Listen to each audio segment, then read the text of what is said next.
बेघर झाला. आमच्यावरती नेहमी एक आरोप केला जातो जो अर्थातच खोटा आहे की शिवसेनेने मराठी माणसासाठी काय केलं. माझं सरकार जर काय पाडलं नसतं तर साहजिकच मी यांना सर्व गिरणी कामगारांना आणि सरकारी कर्मचाऱ्यांना देखील पोलिसांना सुद्धा घर द्यायला सुरुवात केलीच होती.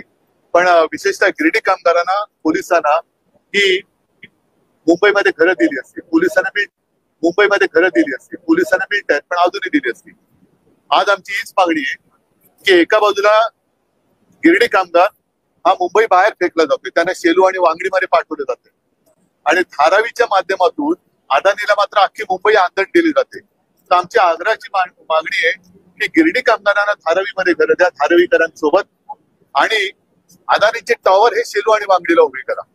जाऊ द्या तिकडे देवनार डम्पिंग ग्राउंड वरती अदानीने जरूर टॉवर बांधावे, नाहीतरी त्यांना भरपूर टीडीआर मिळालेलाच आहे. तो टीडीआर त्यांनी देवनार डम्पिंग ग्राउंड वरती वापरावा, तो टीडीआर त्यांनी शेलू आणि वांगडीला वापरावा, तिथे सगळे टॉवर बांधा. पण ज्याने हक्कानी मुंबई मिळून दिली त्या गिरणी कामगारांना मात्र तिथे पाठवण्याच्या ऐवजी गिरणी कामगारांना धारावीत घरं द्या. गिरणी कामगारांना कुर्ला मदर डेअरीची जी जमीन ही सुद्धा दिलेली आहे अदानीला, तर तिथे गिरणी कामगारांना घरं द्या आणि अदानीचे टॉवर हे शेलू आणि वांगडीला जाऊ द्या. आमचं काही म्हणणं नाही. देवनार डम्पिंग ग्राउंड वरती अदानीने टॉवर बांधावे, आमची काही म्हणणं नाही. तर अशा या गोष्टी आहेत. आणि शिक्षकांना सुद्धा तुम्ही वाटेल तसं वेडवाकडं इतर कामं देऊन वापरून घेता. म्हणजे मराठीचा मुद्दा आता गरम झालेलाच आहे. नुसता हिंदी सक्तीचा GR त्याचा विरोध करून चालणार नाही. तर मी मराठी माणूस ते एकवटलेला आहेच.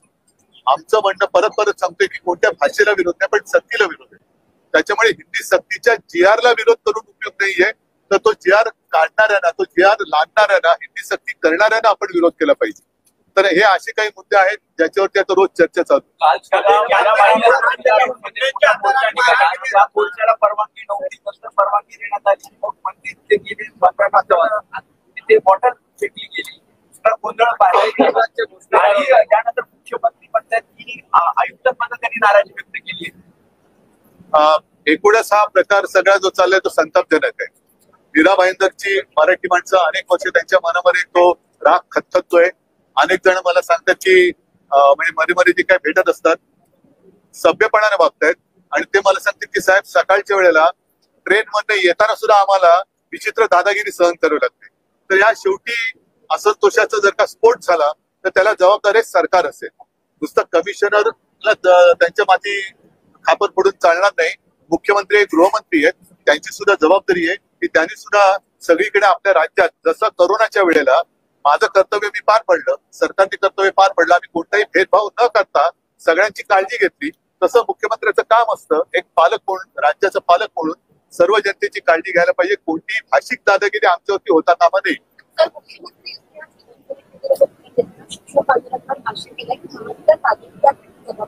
बरं ठीक आहे, पण आता तुम्ही आहात ना, तुम्ही का नाही देत? तुम्ही द्या ना. प्रत्येक वेळेला एक तर नशीब नेहरू या शिक्षकांच्या प्रकाराला जबाबदार बोलले ते, नाही तर ते पण बोलायला कवी करणार की नेहरूंमुळे शिक्षकांना विना अनुदानित राहावं लागलं. ते सगळे विनोदाचे सगळे त्यांची हास्यजत्रा पुरे झाली. आज ते बसलेत, गेले 2.5 वर्ष तेच होते, त्याच्या आमच्याही आधी तेच होते, आता सुद्धा तेच आहे. तर समजा आम्ही नाही करू शकतो, तुम्ही करा. मुळामध्ये गिरणी कामगारांना तर घरं द्या, त्यांना आता जर का आम्ही नाही केलं तुम्ही द्या. गुंडागर्दी करताय गरीब जो कामगार थे उनकी पिटाई का एक वीडियो वायरल हुआ है. मेरे पार्टी का नहीं हो सकता. एसएनसी गटाचा आहे ना तो, त्याचं नाम ही एसएनसी है और क्या उसे उम्मीद कर सकते हैं. लेकिन ये भी मुझे लगता है कि कुछ ना कुछ चल रहा है. मुख्यमंत्री जी को बदनाम करने का कुछ तो साजिश चल रही है. तो मुख्यमंत्री उन्होंने उनके एंटेना जो है ऑन रखनी चाहिए. आणि मला असं वाटतं की असं जर का कोण वागत असेल तर मुख्यमंत्र्यांनी असं मी ऐकलं की त्यांच्यावरती सक्त कारवाई करण्याचे आदेश दिलेत. करतात की नाही ते थोड्या दिवसात कळेल. नाहीतर मग मी म्हणेन की मुख्यमंत्र्यांचं त्याला पाठबळ आहे की काय. गायकवाडाचं म्हणतं ही शिवसेना स्टाईल, ही शिवसेना स्टाईल नाहीये आणि ते मुळामध्ये शिवसैनिक नातं नाहीच आहे, ते एसएनसी गटाचे आहेत. मार्शल आर्ट आता माझ्या परवानगीशिवाय युतीबद्दल मी बोलता कामा नये. संभ्रमाचं वातावरण मिळाल्यानंतर ज्या पद्धतीने राज ठाकरे यांनी चांगलं ना, त्याच्यात काय ते बोलतील ना त्याच्याबद्दल. त्याच्यात काय? सीएम को बदनाम करने की कोशिश की जा रही है, इसका क्या संदेश आप लोग देना चाहते हैं?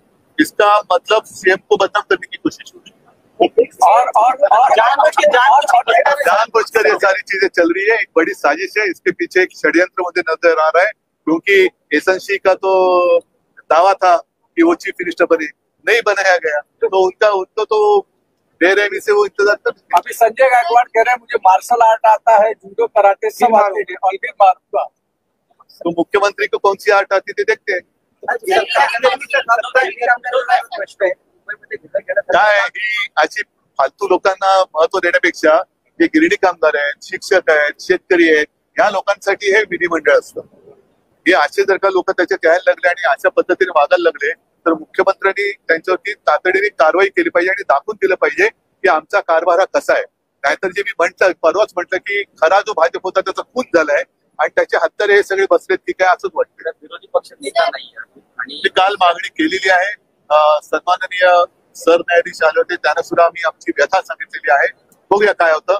परंतु एका गोष्टीचं मला जरा आश्चर्य वाटतं की आपल्या देशात बऱ्याच वेळेला अल्पमतातलं सरकार चालतं, पण विरोधी पक्ष नेतेपदासाठी मात्र खेचाखेच केली जाते किंवा अडवणूक केली जाते. हे विचित्र आहे. हे सुदृढ लोकशाहीचं लक्षण नाही.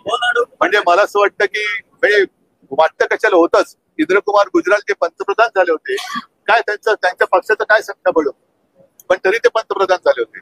चंद्रशेखर पण झाले होते. असे अनेक देवेगौडा होते. कशाला वाजपेयी जे होते ज्यांचं सरकार पहिल्यांदा 13 दिवसात पाडलं गेलं होतं, मग 13 महिन्यात पाडलं गेलं. तर अल्पमतातला माणूस सरकार पंतप्रधान होऊ शकतो, अल्पमतातला माणूस हा मुख्यमंत्री होऊ शकतो, पण तुमच्याकडे पुरेसं संख्याबळ नाही म्हणून विरोधी पक्ष नेतेपद कसं निवडू शकतात. विरोधी पक्ष नेता हा सुदृढ लोकशाही मधला एक अत्यावश्यक घटक आहे.